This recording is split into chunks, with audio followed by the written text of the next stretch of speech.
Nascer, morrer, renascer ainda e progredir continuamente. Tal é a lei.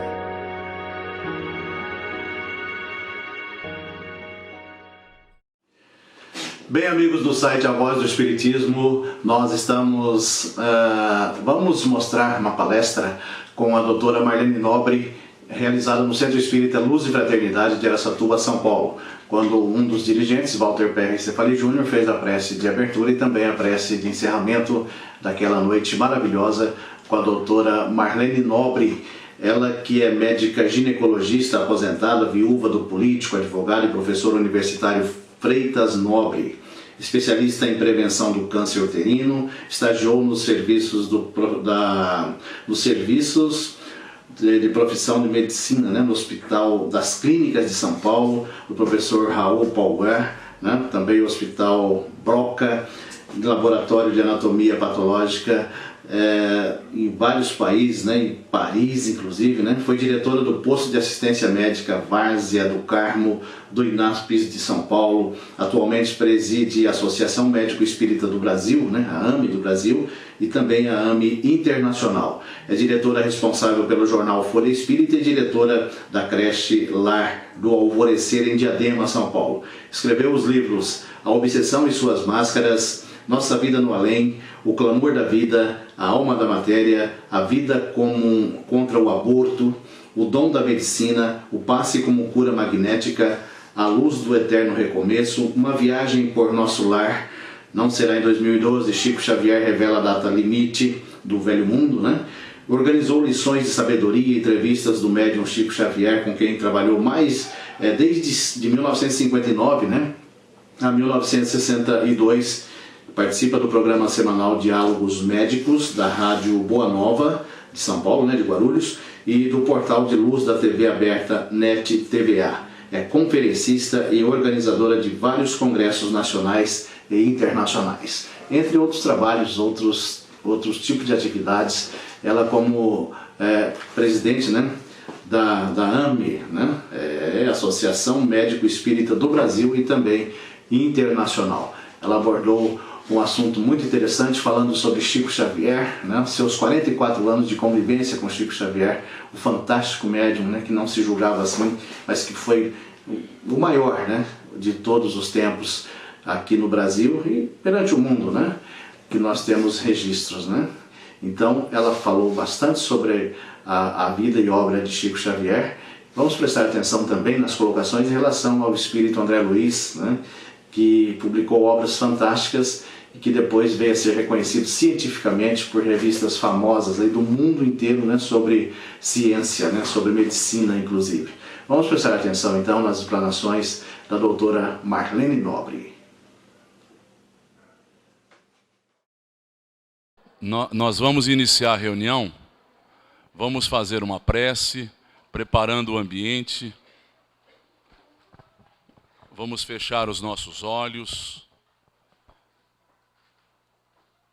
e elevarmos o pensamento até Deus, nosso Pai, rogando a Jesus, o nosso mestre e amigo.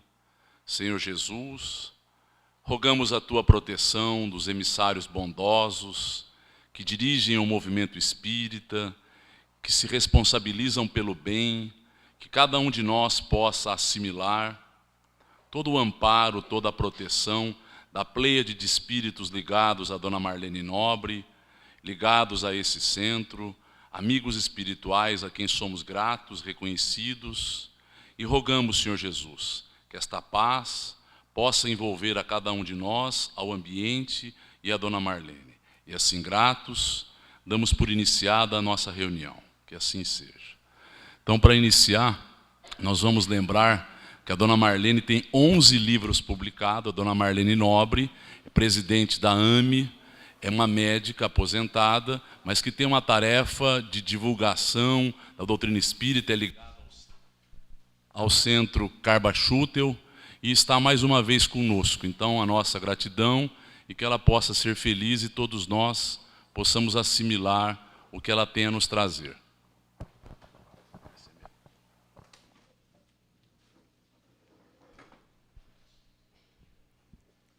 Muito boa noite a todos. É com enorme prazer que eu volto a Araçatuba, que, afinal de contas, a minha infância passei em Buritama, sempre recebendo as notícias de Araçatuba, os amigos aqui, meus pais, que fundaram o Centro Espírita Discípulos de Jesus em Buritama, sempre tinham como referência o movimento espírita de Araçatuba. De modo que é sempre com imensa alegria que nós voltamos a essa terra. O tema escolhido para nós hoje é Chico Xavier, a sua vida e a sua obra. Eu vou conversar com vocês porque a vida de Chico é a vida da simplicidade. Então, eu vou procurar conversar de uma maneira simples, recordando momentos cruciais que nós vivemos juntos, especialmente em 1959 a 62, quando 4 vezes por semana eu tinha a oportunidade de estar com ele em tarefas comuns. Nós estávamos no ano de 1977 e tínhamos como ideal homenagear os 50 anos de mediunidade de Chico Xavier.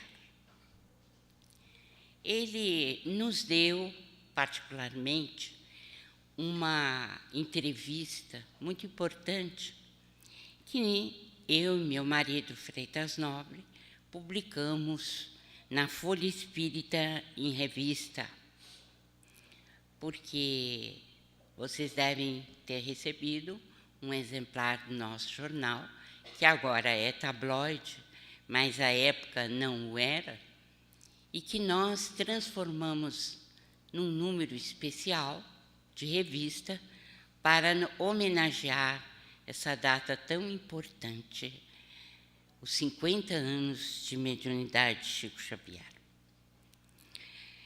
E por que estou recordando especialmente isso? Porque, em uma entrevista exclusiva com Fernando Worm, nosso articulista da Folha Espírita, que acabou de nos deixar na vida corpórea, partiu para o mundo espiritual, ele disse ao Fernando Worm que um poeta de grande lavra havia conversado com ele sobre o significado da verdade e tinha dito, então, que a verdade era como um imenso espelho que se partira na superfície da terra e cada um de nós tinha um pedaço desse espelho, onde podia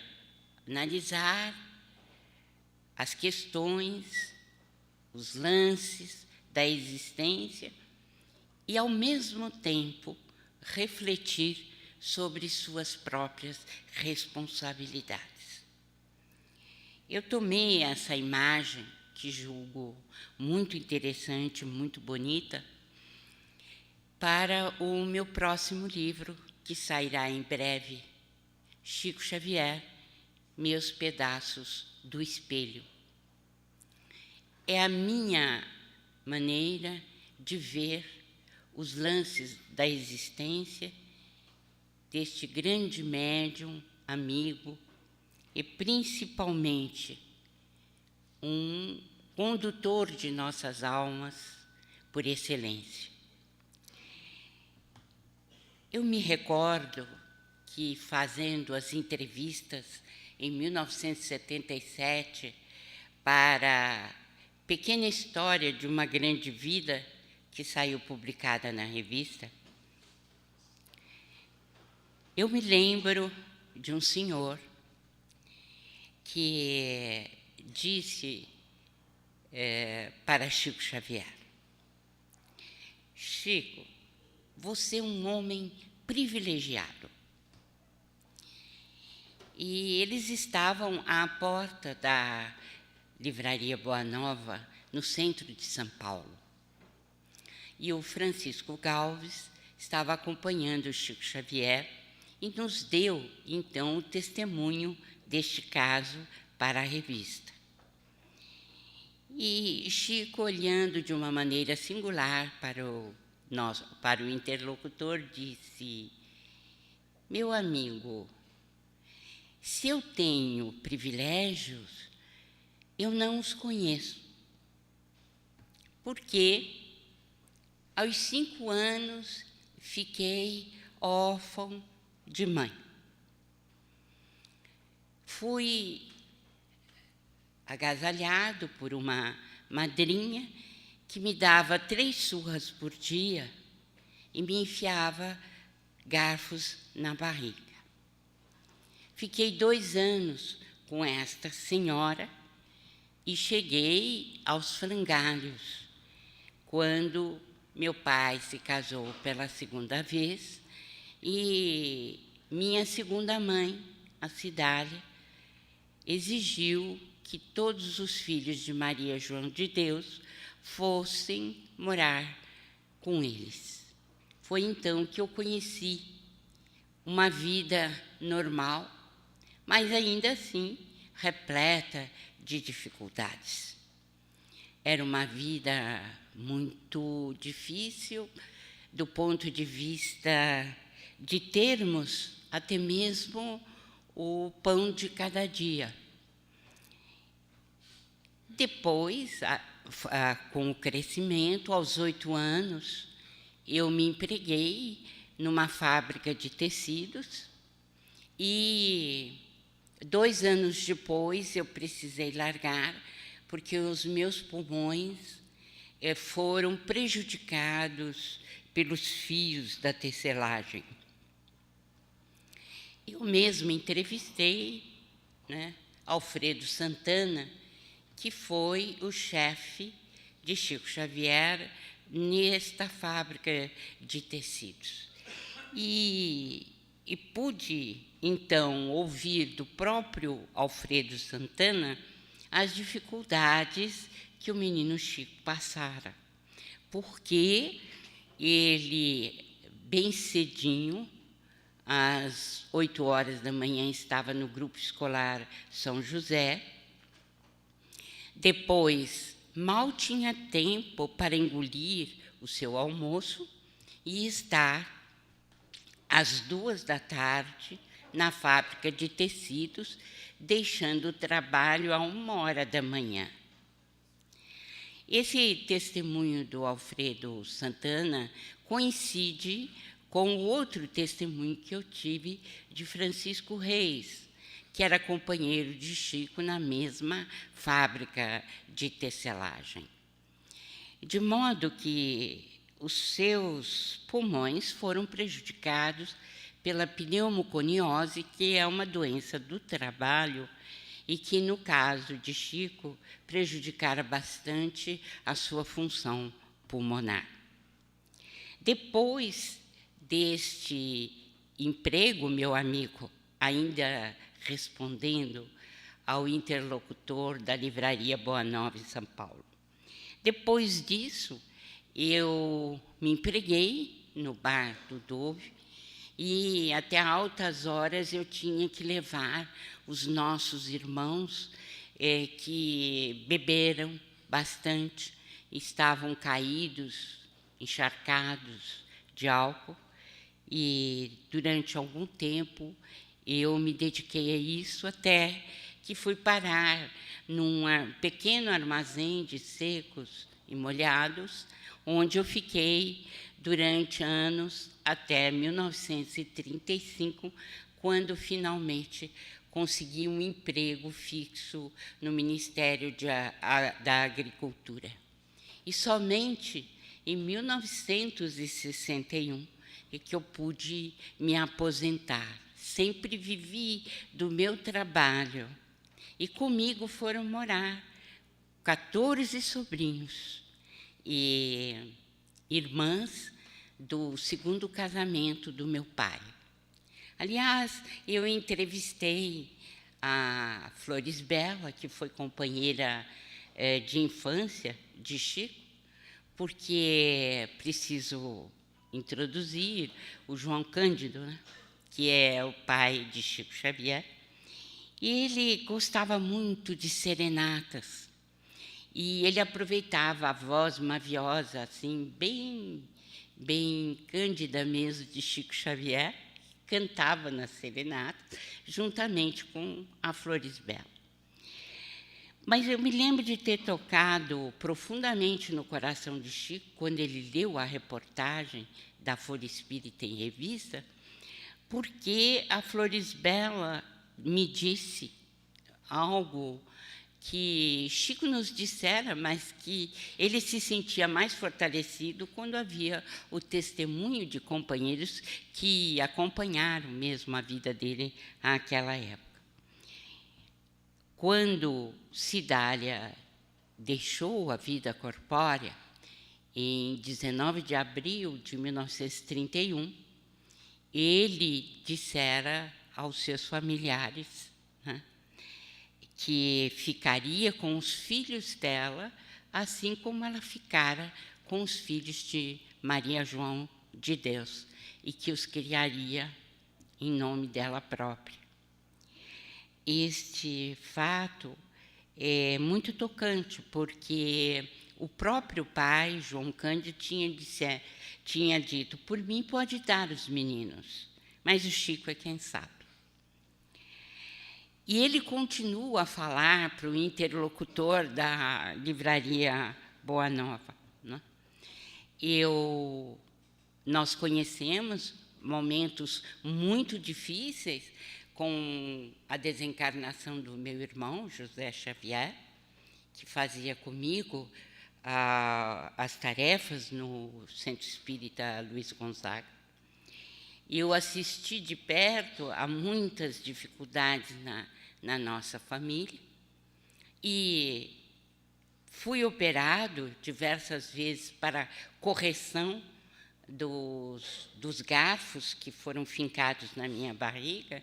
Eu fui operado de hérnias e a última delas foi agora, a última cirurgia eu passei em 1968, bem próximo, porque eles estavam muito próximos de 1968, já que era 1970, e eu pude, então, foi uma cirurgia bastante difícil, que eu tive que enfrentar, e, enfim, da vida eu conheci somente trabalho intenso e responsabilidades para com a minha família. De modo que, se você vê privilégios na minha vida, sinceramente, eu lhe digo que não vejo privilégio algum. Eu estou aqui para falar dos privilégios de Chico Xavier, recordá-los, porque quando nós passamos como um voo de pássaro pela vida do Chico, nós temos uma impressão diferente daquela quando a gente esquadrinha e verifica que foi uma vida de muita luta, de muito sacrifício. Pensemos bem que somente com 14 anos ele pôs pela primeira vez um sapato nos seus pés, que este menino sustentou a família desde os 8 anos de idade, e que só encontrou uma certa estabilidade na vida a partir do seu emprego na Fazenda Modelo, mas era um emprego modesto, né? Começou simplesmente na limpeza, até que, por seus próprios méritos, chegou a escriturar. Mas eu pensava comigo mesma, aquele missionário que nós tínhamos diante de nós, com um sacrifício pessoal tão grande, não teria, por acaso, conhecido Pedro Leopoldo antes da reencarnação? Eu esperei muitos anos para ter essa confirmação. E, de fato, ela veio, porque no livro Mensagens de Inês de Castro, do médico Dr. Caio Ramaciotti, e são mensagens enviadas por Inês de Castro através de Chico Xavier. Nessas mensagens, Chico confessa que fez uma viagem de reconhecimento de Pedro Leopoldo, sua terra natal. E é muito comovente verificar o seu encontro com aquela que seria sua mãe, Maria João de Deus. O meu livro descreve exatamente esse momento único em que esses dois espíritos de escola se encontram antes do renascimento do nosso querido Chico. E a gente observa, né, o planejamento divino, como se dá, como se processa, e nós ficamos extremamente tocados com a planificação dessa vida corpórea última de Chico Xavier. Mas, ainda falando em privilégios, né, durante o que nós poderíamos considerar como privilégios, se foi uma vida, sobretudo, de exemplificação do amor cristão, e nós sabemos que os seguidores do Cristo são aqueles que sofrem muito, como o próprio Mestre, que teve que dar a própria vida para nos ensinar os caminhos de Deus. Mas foi exatamente nessa luta que o espírito de Chico Xavier brilhou intensamente, venceu em toda a linha, como se ele fosse realmente um esportista que ganhasse todas as medalhas no que diz respeito à sua tarefa espírita cristã. Recordando os seus privilégios, eu me lembro, por exemplo, dele ter nos contado a respeito de José Xavier. Foi em fevereiro de 1939 que José Xavier caiu muito doente, estava à beira da morte. Tinha tido um acidente vascular cerebral.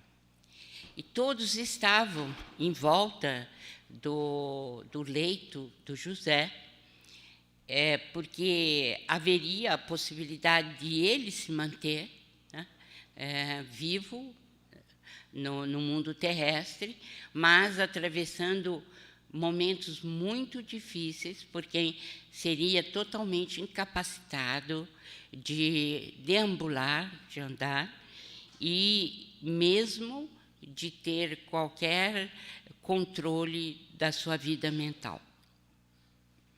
Contou-nos o Chico que, a partir do momento em que houve o acidente vascular, todos ficaram em oração.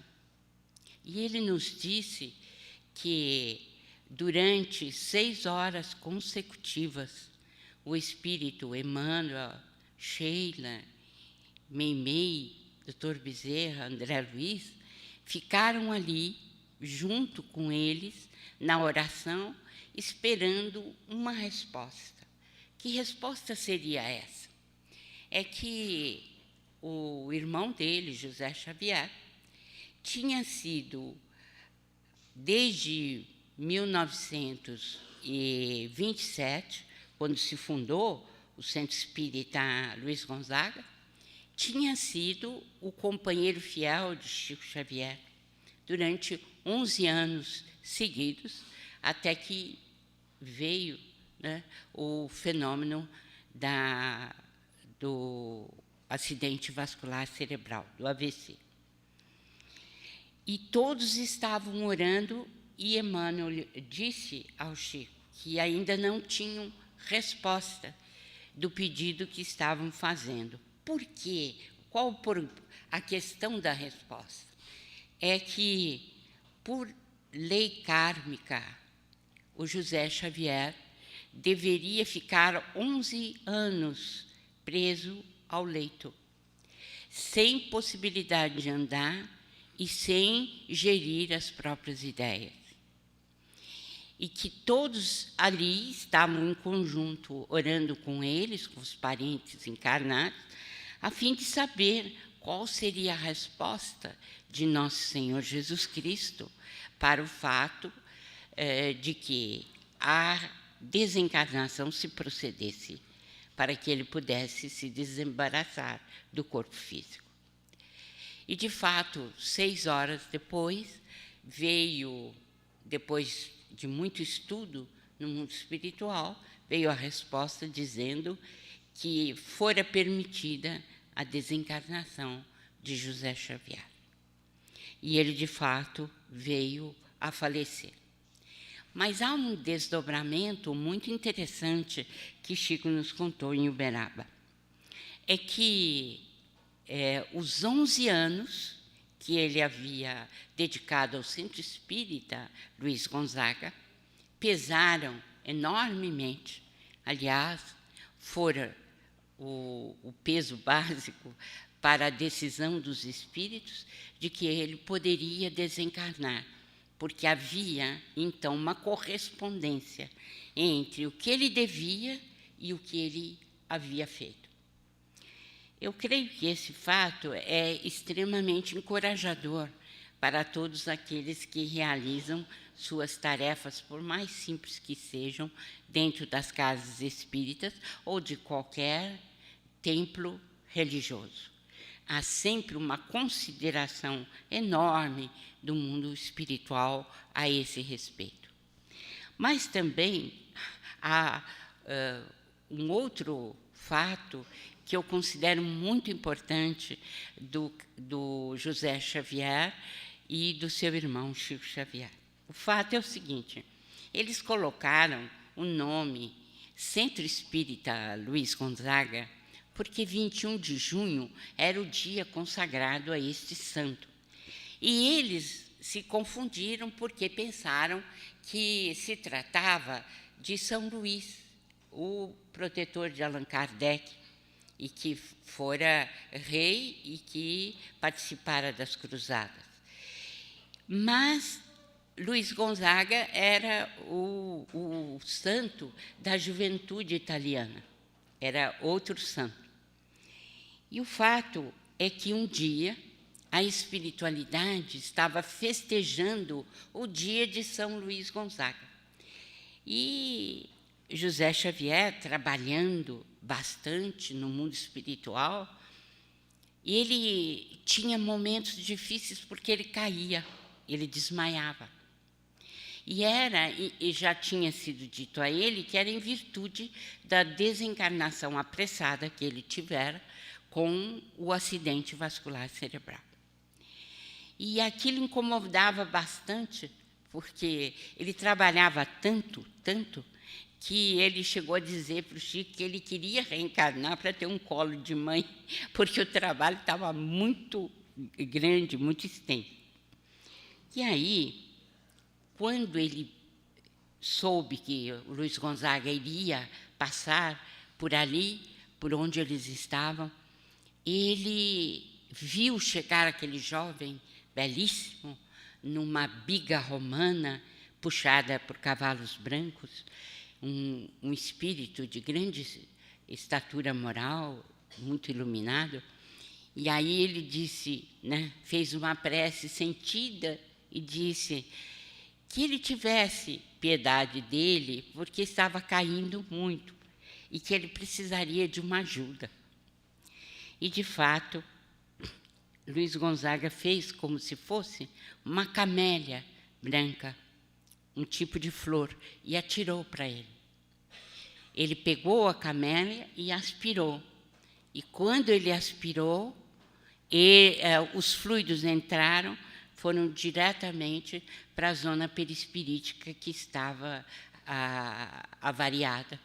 E ele se curou e pôde trabalhar com mais intensidade. Eram nossas conversas de Uberaba, que a gente tinha durante o tempo que eu fiquei por lá, de 59 a 62, quando eu fiz meu curso de medicina. E foi interessante porque, em 1958, o Chico foi fazer uma visita a Uberaba, alguns meses, foi em outubro, alguns meses antes da mudança definitiva, que seria em 1959. E ele pediu ao Valdo Vieira que me levasse até ele. Eu achei estranho, porque eu não o conhecia. E, quando eu cheguei aonde o Chico estava, ele começou a descrever o nosso trabalho de assistência social na abadia, inclusive os hinos que a gente cantava, como eram os assistidos, com uma naturalidade, e eu, então, arregalava o olho, porque realmente eu não tinha conhecimento da extensão das possibilidades mediúnicas de Chico Xavier. E depois desse primeiro contato, ele me convidou para trabalhar na Comunhão Espírita Cristã, porque ele mudaria em janeiro de 1959, e eles precisavam de comentadores do livro. Como vocês sabem, havia um texto do livro dos Espíritos e um texto do livro O Evangelho segundo o Espiritismo. E ele fez uma ressalva. O Emmanuel pede para você, principalmente, comentar o livro dos Espíritos, porque ele, em geral, é deixado de lado e as pessoas comentam mais o Evangelho. E foi o que realmente aconteceu de 59 até 62, quando eu tive a oportunidade de trabalhar diretamente com ele na Comunhão Espírita Cristã de Uberaba. Mas digo isso com a maior responsabilidade, porque eu sei perfeitamente que a minha alma é muito devedora, que eu tenho problemas sérios de resgate do meu passado, mas, principalmente, eu creio que essa convivência veio como uma bênção do mundo espiritual, a fim de que eu não fracassasse mais do que já tinha fracassado em outras vidas. De modo que eu considero como sendo, né, um acréscimo de bondade do Pai Celestial em meu favor. Mas, nesta convivência, né, eu pude recolher esses dados que eu considero como sendo os pedaços do meu espelho, né, aqueles que se constituem a verdade sobre a vida de Chico Xavier. E é uma verdade que cada um de nós tem o seu prisma, a sua maneira de ver. Tocou-me profundamente o Pinga-Fogo, porque nós estávamos presentes no auditório da TV Tupi em São Paulo. E houve um momento tocante, comovente, entre outros, quando ele falou sobre a moléstia do seu pai, né, o senhor João Cândido. Eu creio que vocês devem saber que o pai de Chico não tinha muita noção da missão do seu filho, né? Era uma pessoa profundamente católica, mas que não tinha, assim, essa visão ampla do que Chico Xavier viera fazer a este mundo. E o fato é que o seu João Cândido, ele estava com um problema reumatológico muito intenso, e o médico havia receitado as injeções de ouro. Os mais velhos sabem o que significam essas injeções. Eram injeções caríssimas, né, que eram dadas porque diziam era a única maneira de se tratar a doença que ele apresentava. E Chico tinha que fazer a barba dele, dar banho, dar as injeções. E como eram caríssimas, ele ficou atrasado no armazém, porque eles tiravam o necessário para o pão da família através de uma caderneta, né, no armazém. E estava atrasado, porque tudo que ele ganhava ia na compra das injeções de ouro. E aí, dando banho no pai dele e contando no pica-fogo, o pai perguntou: meu filho, esses livros que você recebe não são para os pobres? São, meu pai, são para os pobres. Tinha saído o Brasil, Coração do Mundo, Pátria do Evangelho, e o próprio João Cândido disse que está vendendo mais que pão quente na padaria. E aí ele falou assim: mas, meu filho, se esses espíritos sabem que nós somos pobres, mais pobres do que nós, impossível, ainda mais agora, que nós não podemos pagar nem um armazém. E não seria o caso de você tirar um bocadinho para você, para que a gente pudesse ter uma vida mais tranquila? E nem preciso falar também que tinha os impostos da casa que estavam atrasados e que ele não conseguira pagar ainda. Aí Chico, nessa própria lição do Pinga Fogo, disse para o pai: meu pai, esses livros não são meus. Esses livros pertencem aos espíritos e nós não temos nenhum direito de ficar com nenhum tostão do que significa a venda desses livros. Talvez tenha passado em brancas nuvens, né, esse testemunho do Pinga Fogo, mas ele está lá, gravado até os dias de hoje, mostrando a fibra, né, a integridade desse médium, que mesmo passando pelas mais acerbas dificuldades materiais, jamais tocou num único centavo daquilo que os espíritos produziram. Privilégios de Chico Xavier, nós podemos lembrar muitos. Esse foi um deles, né? O de cuidar do pai doente e de não ter nem mesmo possibilidade de quitar as dívidas como seria necessário. Mas a vida continuou e, como nós sabemos, ele teve que deixar Pedro Leopoldo, sua terra natal. Esse também foi um dos seus privilégios terríveis, de ter de abandonar tudo aquilo que ele havia construído, né, em 30 anos de trabalho, porque saiu em 58 e ele começara em 27, né, as suas atividades ali. Mas o seu próprio sobrinho, né, impulsionado por entidades infelizes, começou a dizer que tudo aquilo que ele recebia era fraude, assim como ele mesmo fraudara, e Chico teve que sair de Pedro Leopoldo, porque também sua saúde estava abalada, e ele mudou-se para Uberaba em 59. Foi Valdo Vieira quem o levou, e um dos privilégios também terríveis de Chico Xavier foi o abandono de Valdo Vieira após 1966, depois que voltaram da segunda viagem aos Estados Unidos. Ficou só, com o aumento terrível das responsabilidades.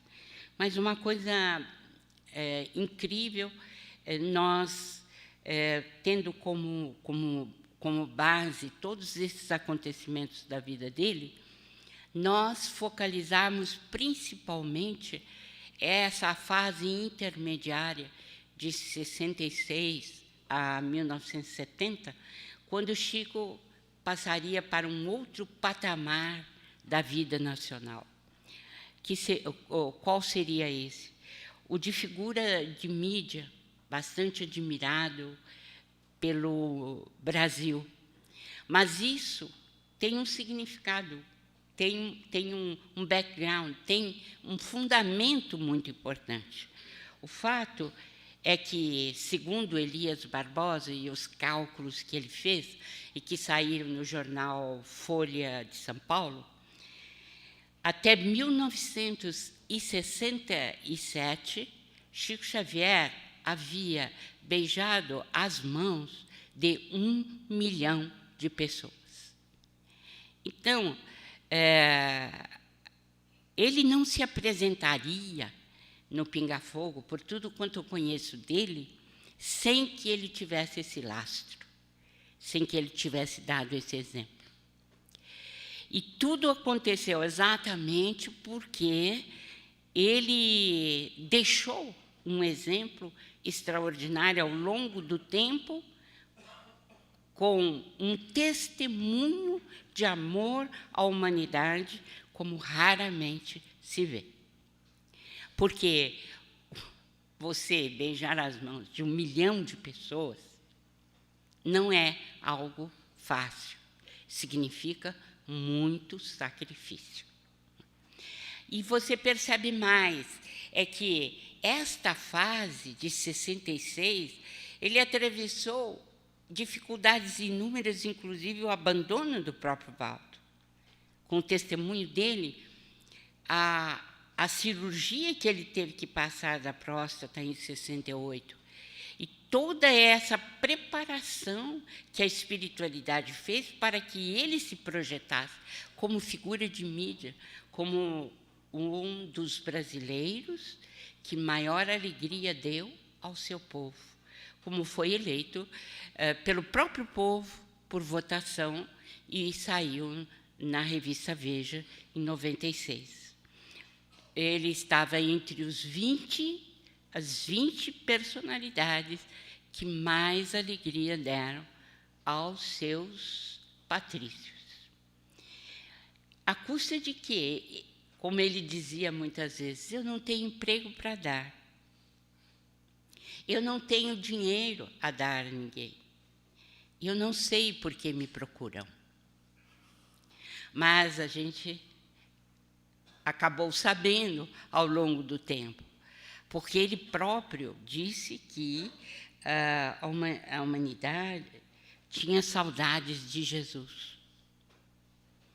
E mais que isso, que tudo que nós estávamos passando no mundo é por ausência do Cristo em nossas vidas. E a gente pôde observar de perto que o que a humanidade ia buscar em Uberaba, com ele, que não tinha dinheiro, que não tinha posição social, mas que era uma colmeia de amor, a extravasar a todos aqueles que o procuravam. Então, o Pinga Fogo somente deu a iluminação ao público do que realmente Chico era por dentro e havia exemplificado ao longo do tempo. E mais que isso, ao fazer o livro, eu percebi algo muito importante, que é o Pinga Fogo, em 1971, foi o maior aviso que Jesus poderia mandar à humanidade quanto à prudência e à vigilância que precisamos ter para não termos a Terceira Guerra Mundial. Se nós formos rever o Pinga Fogo, está lá, bem claro, o que Chico colocou como lembrança do mundo espiritual para todos nós. Meramente, quando ele mesmo disse na entrevista que nós teríamos 50 anos para decidir. Está no Pinga Fogo. Foi colocado ali por Chico, e se fizermos as contas, o programa foi em julho de 1971. Se fizermos as contas, nós vamos ficar entre 1969 e 2019 e 2021. Exatamente no momento em que Jesus nos dá o aviso quanto à necessidade de vigilância através desse programa. Ele não foi um programa ímpar somente porque ele demonstrou, através das respostas de Chico Xavier, que o Espiritismo é apto a responder todas as perguntas humanas e, principalmente, a levar consolação, mas a consolação verdadeira a partir do conhecimento e da fé.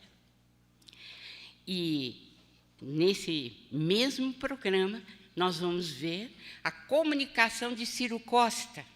Voltem lá, vocês vão ver algo que deixa estupefato.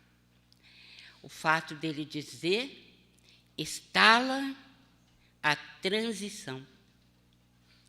Um dos versos do Ciro Costa, demonstrando exatamente o que Chico fora fazer no programa Pinga Fogo. Mas são tantas as histórias, são tantas as coisas que surgem, né, dessa vida extraordinária. Por exemplo, né, ele não pôde realizar a sua tarefa dentro da literatura, porque ele mesmo, nas entrevistas que deu, disse que ele era apaixonado por literatura, mas jamais teve oportunidade de se dedicar. No entanto, se nós formos a uma livraria espírita e a bibliotecas espíritas, nós vamos ver que os maiores literatos se comunicaram através dele. Ele foi, então, o intérprete desses literatos, como foi, por exemplo, né, de Humberto de Campos, que, levando a estupefação do crítico, né, que viu a psicografia ser executada. Enfim, nós vimos o quanto ele contribuiu para a própria literatura espírita. E me comove, sobretudo, e é um ponto que eu ressalto bastante no livro, é o final de Paulo Estevão, quando, após alguns meses de receber esse livro extraordinário, né, ele tinha a companhia de um sapo. Esse sapo entrava, no momento em que ele começava a psicografia, ficava na porta, ele abria a porta para entrar, o sapo entrava junto. E ficava até o término da psicografia. Quando terminava a psicografia, o sapo saía e esgueirava-se para o mato, lá ia embora.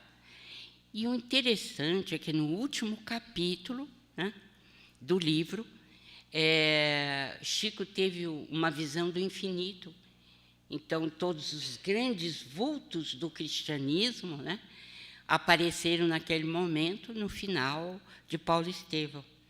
E ele, então, chorava muito, e beijava o solo, porque estava cheio de estrelinha, as estrelinhas que os espíritos de escola do cristianismo traziam durante a psicografia que era executada por ele. E, naquele momento, então, ele levou uma prece de agradecimento a Deus e disse, né, que ele agradecia ao sapo, porque o irmão sapo havia acompanhado, era a única testemunha daquele momento de emoção que ele estava vivendo. Isso é Chico Xavier. Quer dizer, é difícil defini-lo, né? Ao lado de tanta luta, de tanto sacrifício consciente da parte dele, né, que ele decidiu, essa missão extraordinária que ele trouxe, mas, para nós, ainda fica aquela ideia de que não temos possibilidade de alcançar uma figura dessa estatura moral desse sacrifício. Como separar Chico Xavier da obra que ele recebeu? Não há como separar, né?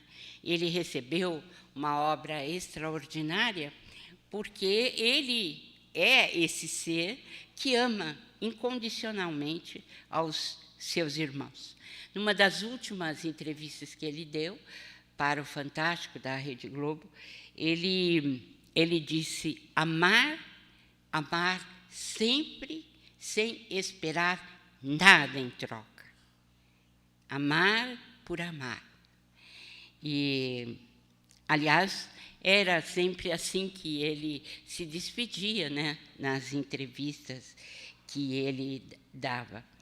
Mas é tão extraordinária a obra que ele recebeu que nós, da Associação Médico Espírita do Brasil, podemos lançar mão dessa obra agora para introduzi-la como pesquisa científica. Foi o que aconteceu nesse ano de fevereiro de 2014, quando saiu na revista indexada na Suécia, uma revista dedicada à neurologia, o trabalho do Dr. Giancarlo Lucchetti e dos seus colaboradores dentro da AME, mostrando que, desde 1945 até 2013, tudo aquilo que André Luiz trouxe sobre a glândula pineal desde 1945 foi absolutamente verdadeiro, com comprovação científica que eles apresentaram e nos trabalhos que recolheram, um trabalho que foi de 1945 a 2013, mostrando o pioneirismo de André Luiz com as informações que ele trouxe e revelações sobre a glândula pineal. Nós ficamos extremamente comovidos quando saiu essa pesquisa, porque, pela primeira vez, André Luiz está na academia, está na ciência, e foi publicado em revista indexada, e quem entende do assunto sabe que o PubMed, por exemplo, é um dos principais portais médicos científicos que nós temos. André Luiz está lá, né?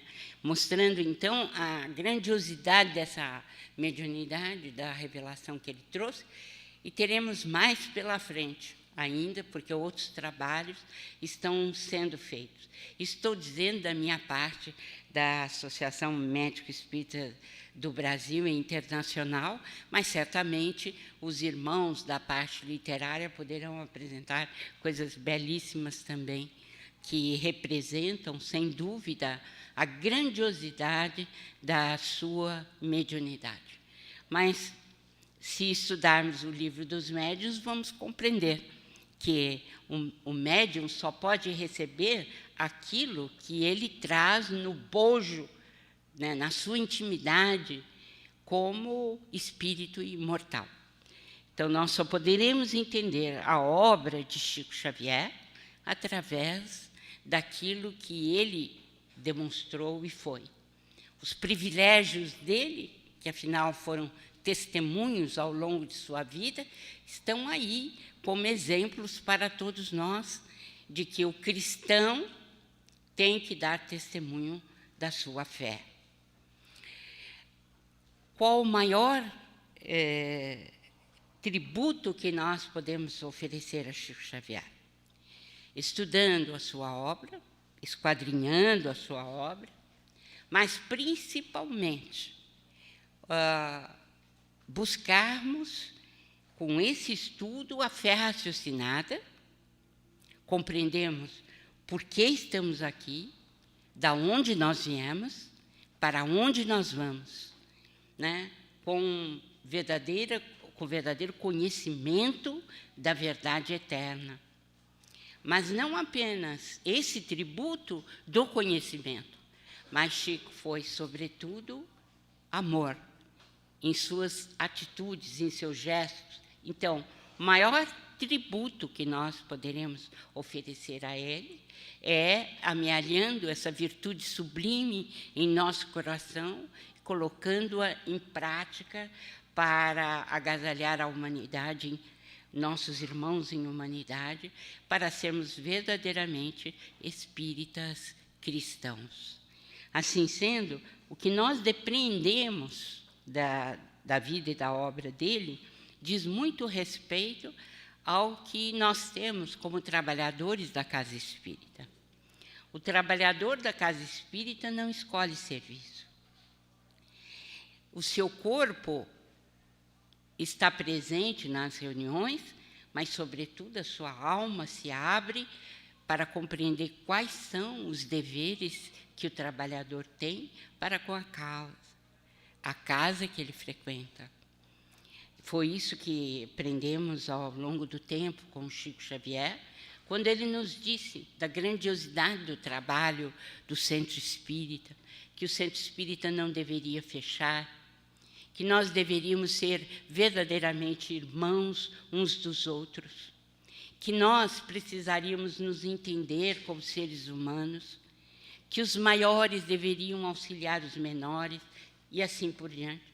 São lições que vocês verão na minha próxima obra, que vai sair, se Deus quiser, e que ele nos deixou. Mas o trabalhador da casa espírita, ele precisa se sentir tocado na sua responsabilidade, porque nós vamos ter tempos muito difíceis.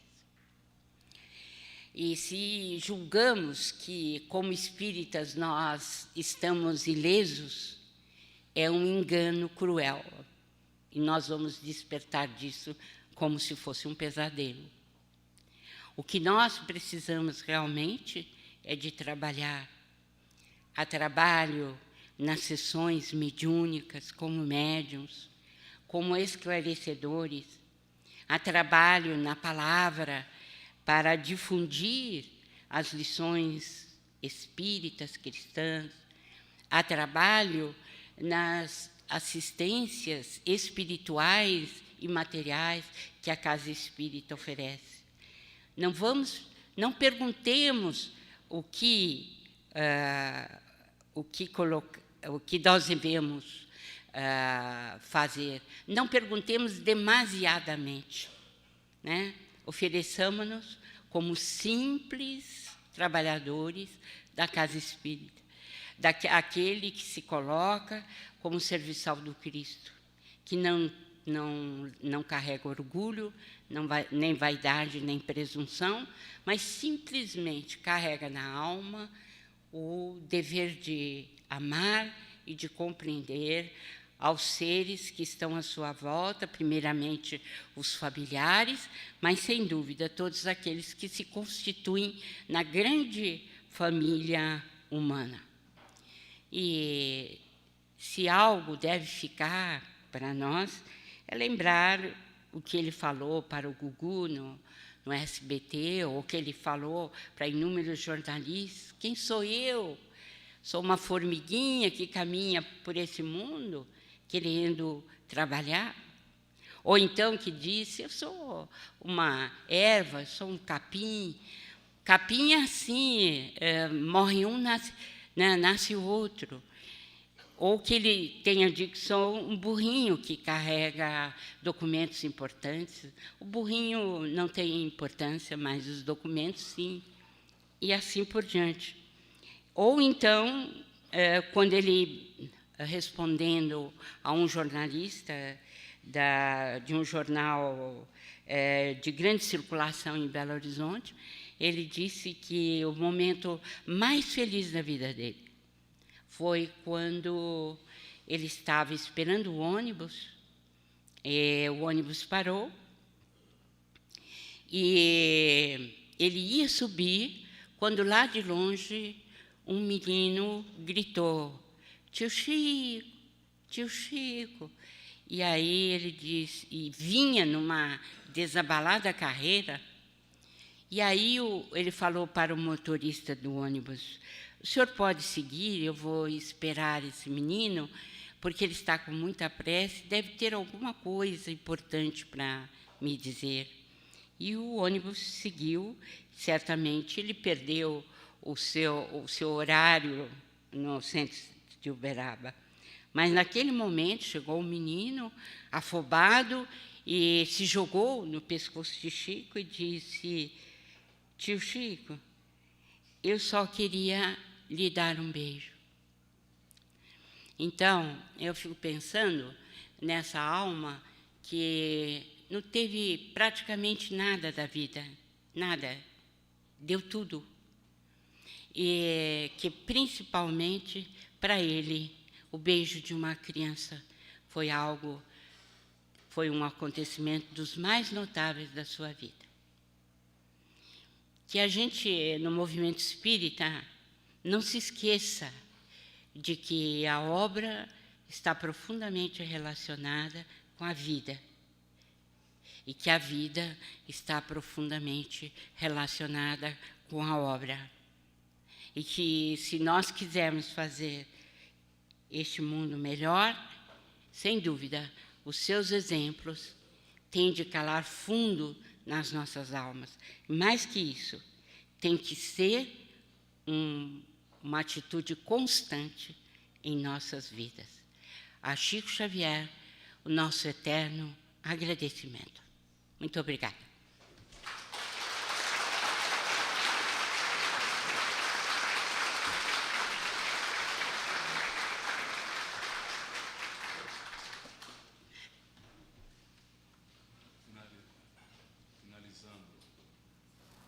Finalizando a nossa reunião, nós iremos fazer uma prece, mas a dona Marlene vai ficar autografando aqui, aquelas pessoas que desejarem. Então vamos agradecer a Deus, a Jesus, aos bons amigos espirituais que aqui estiveram, ao Chico Xavier, aonde quer que ele se encontre, que ele receba essas vibrações de cada um de nós, a dona Marlene pelo exemplo, pela vivência e pela referência que ela é, e que cada um de nós possa levar aos seus lares, aos seus locais de trabalho, tudo que aqui recebemos, tudo que jorrou do alto a cada um de nós, a nossa gratidão a essa espiritualidade bondosa, e que cada um possa se sentir renovado e estimulado ao trabalho. E assim, gratos, finalizamos a nossa prece, dando graças a Deus. Que assim seja.